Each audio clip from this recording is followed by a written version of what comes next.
So we'll move on to our first submitter, Mary. Hello.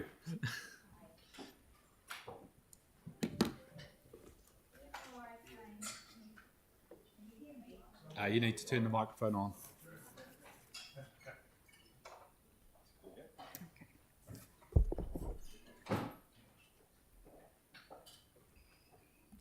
The FOI claimed only renewal, no plan, but external contractor.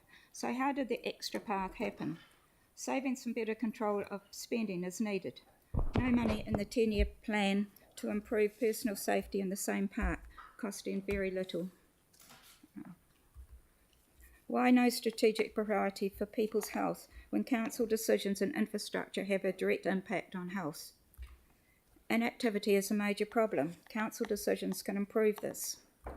There are dog parks. We need dog-free parks to protect people in parks.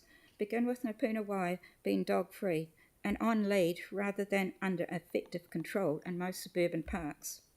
Examples in the long-term plan don't consider pedestrians adequately. The urban landscape is becoming more challenging for pedestrians. Being held in the middle of a busy road is one example. And you're going to add another barrier to pedestrians who prefer, and who can blame them, for driving to Hagley Park to exercise. Pedestrian activities are the most active mode by far. Around 40 years ago, I ran to work some days with a shower at work. Running 10k for many is an hour-long commute.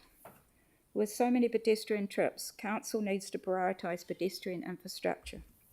Being relatively new and greatly encouraged, e-bike and e-scooter use will increase. How can shared paths be considered safe for all these users? Off-road, many of the shared paths are less than 2 metres wide, often with restricted visibility. Pedestrians require path surfaces different from wheels. If a path must be paved, make it pedestrian friendly. Look at this. It's porous. It's also, lost my mark. It's also softer. You can remove the camber because it's porous. It's environmentally friendly for trees and it uses recycled car tyres, plus there's lots of other benefits. Do you mind if I pass that? Is it just seeds? Is this the concrete? Shall I pass it round? If you like. Yep. Okay. Council will not be happy until they've paved all of Hagley Park from plain, except plain fields. What's the problem for the council of natural paths like this, which are disappearing under asphalt? Last year's consultation called Way Safer Streets included these. The map suggests that only of concern to cyclists, no impact on other users. Napuna Wai and Nash Reserve are open spaces, not streets either.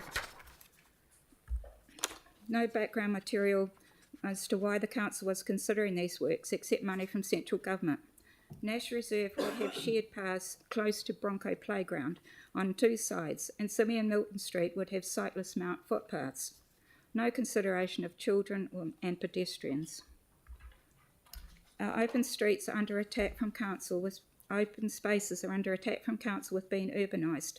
The path was realigned at the lay-by, so in the foreground of the photo on the left you can see what the destroyed path looked like. I personally had run over it hundreds of times spanning over 45 years, and it never got dusty, slippery or muddy. But it's been dug out, rock cut away, and foreign to the area loose gravel and shingle laid, and you wasted 32,000 plus GST on it. An alternative would have been to promote a unique walk and cafe experience using the multiple car parks and connected paths to the Kiwi. Urbanising natural paths has been happening gradually, but studies have shown that it's better for well-being to be in the natural environment, plus wooden steps and shingle detract. As Montgomery's Bay Reserve can only be accessed from Rapaki, I consider that mountain bike provision should be removed. Mountain biking is like golf, too dangerous to share with pedestrians. Kovai track is not pedestrian friendly, requiring sharing and crossing mountain bike tracks, 6 gates to open and close, plus avoiding the 285 metre high point with rewarding 360-degree views. Access to the lower end by a shared path, and the lower section pedestrians are excluded. There's no structures like the mountain bike ones permitted, and further erosion of the mountain bike tracks is concerning.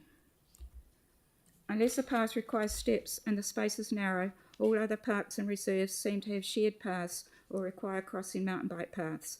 I would like the council to consider, indicated by the arrows, removing mountain biking from Montgomery Spur Scenic Reserve and making Earl Clark Reserve pedestrian only.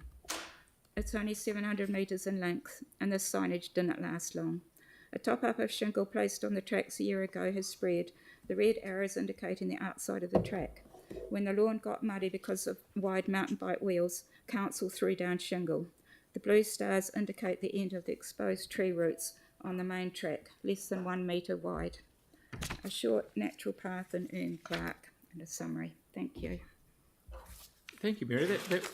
That was very interesting. Thank you. Aaron? Yeah, two really quickly. Is that recyclable stuff? Yeah, it uses 300 old tyres per square metre. Okay, so can we have this deputation passed on to maybe Andrew or something to look at of what Certainly. can and can't be used? Thank you. Certainly. Yep. Sarah? I've And that'll do. We'll run out. Sarah? I printed off 3 copies. Thank you. There's already a It's resolution used to look in at the this stuff UK. as well. Can I just one quick question? I was up on the Crater Rim Walkway a couple of weeks ago, and completely agree around the walking and the mountain biking tracks. And actually, in some places, it's really hard to differentiate. How do you find this? I mean, you probably know your way around there, but it was my first time walking it. The signage for each of them, and which way you go and where you use. No, there's not. My slide on. I don't know how. Right, go back. This one, the bottom right-hand corner, that's where the pedestrian path comes down and crosses the mountain bike path. Yeah. You don't see the mountain bike path till you've just about stepped on it. Yeah. And the mountain bikers are only looking ahead of them at obstacles and stuff like that. They're not looking at what's coming from the side. Thanks. Thank you, Mary. That's very, very good. Thank you very much. Okay. Okey doke. Is Dean here, please?